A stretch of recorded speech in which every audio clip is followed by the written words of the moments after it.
Assalamualaikum warahmatullahi wabarakatuh. Sebelum kami memulai presentasi ini, izinkan kami untuk memperkenalkan diri terlebih dahulu.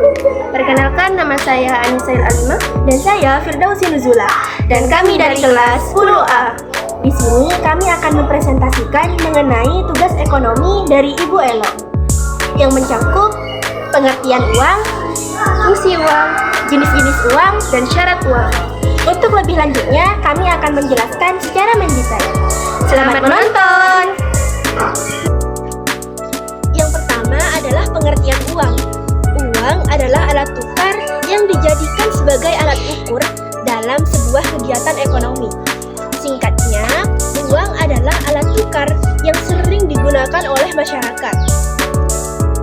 Sedangkan menurut KBBI, pengertian uang adalah alat tukar atau standar pengukur nilai yang sah yang dikeluarkan oleh pemerintah suatu negara dalam bentuk kertas, emas, perak, atau logam yang dicetak dengan bentuk dan gambar tertentu.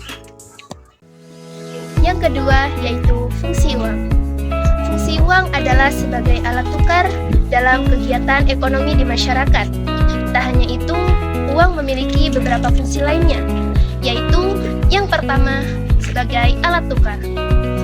Utamanya, fungsi uang adalah sebagai alat tukar atau medium of change, di mana dalam kehidupan bermasyarakat tentunya uang menjadi alat tukar dalam transaksi pembayaran barang atau jasa tanpa melibatkan kegiatan tukar-menukar barang.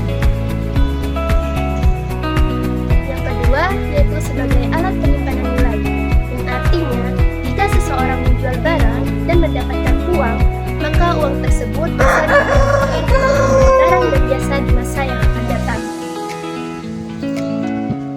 Yang ketiga yaitu sebagai satuan hitung, di mana uang bisa menunjukkan nilai kekayaan dan juga dapat menunjukkan berbagai nilai barang dan jasa yang dimiliki.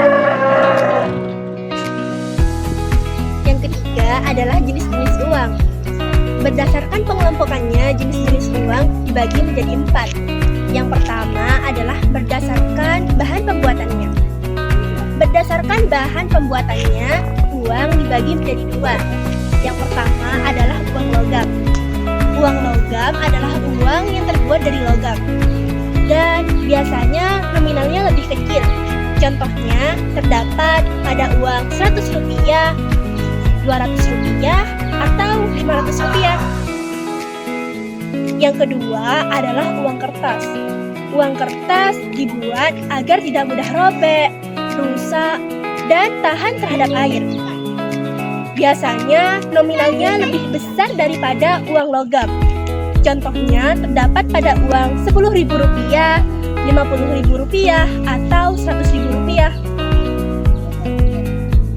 Jenis uang yang kedua adalah berdasarkan nilai. Berdasarkan nilai, jenis uang dibagi menjadi 2. Yang pertama adalah full bodied money atau bernilai penuh, yaitu merupakan uang yang nilai intrinsiknya sama dengan nilai nominalnya. Misalnya, nilai emas yang terdapat pada uang logam Rp500. Jenis uang yang kedua berdasarkan nilai adalah representative full bodied money atau tidak bersifat penuh, yaitu merupakan uang yang nilai intrinsiknya lebih kecil daripada nilai nominalnya. Biasanya terdapat pada uang kertas. Jenis uang yang ketiga adalah berdasarkan lembaga yang menerbitkannya. Berdasarkan lembaga yang menerbitkannya, jenis uang dibagi menjadi 2. Yang pertama adalah uang kartal. Uang kartal diterbitkan oleh Bank Sentral, yaitu Bank Indonesia, yang digunakan oleh seluruh masyarakat dalam bentuk kertas ataupun logam. Yang kedua adalah uang giral. Uang giral diterbitkan oleh Bank Umum, biasanya dalam bentuk cek atau biliar giro. Jenis uang yang keempat adalah berdasarkan kawasan. Berdasarkan kawasan, jenis uang dibagi menjadi 3. Yang pertama adalah uang lokal.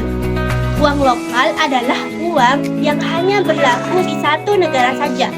Misalnya mata uang peso yang hanya berlaku di negara Filipina. Yang kedua adalah uang regional. Uang regional adalah uang yang berlaku di kawasan yang lebih luas daripada uang lokal. Misalnya mata uang euro yang digunakan di beberapa kawasan di Eropa.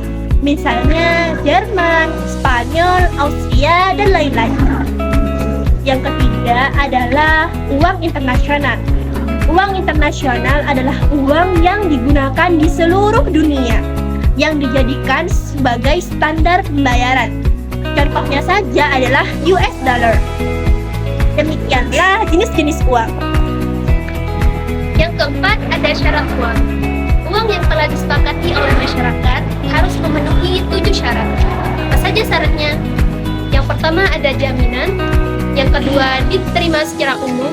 Yang ketiga nilainya stabil. Yang keempat mudah diterima. Yang kelima mudah dibawa. Yang keenam tidak mudah rusak. Dan yang terakhir mudah dibagi.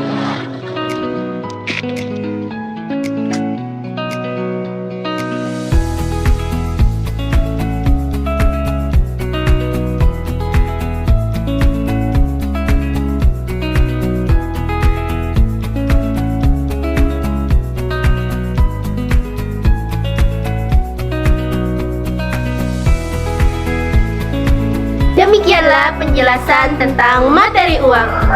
Mohon maaf apabila dalam kutipan video tadi terdapat hal-hal yang mengganggu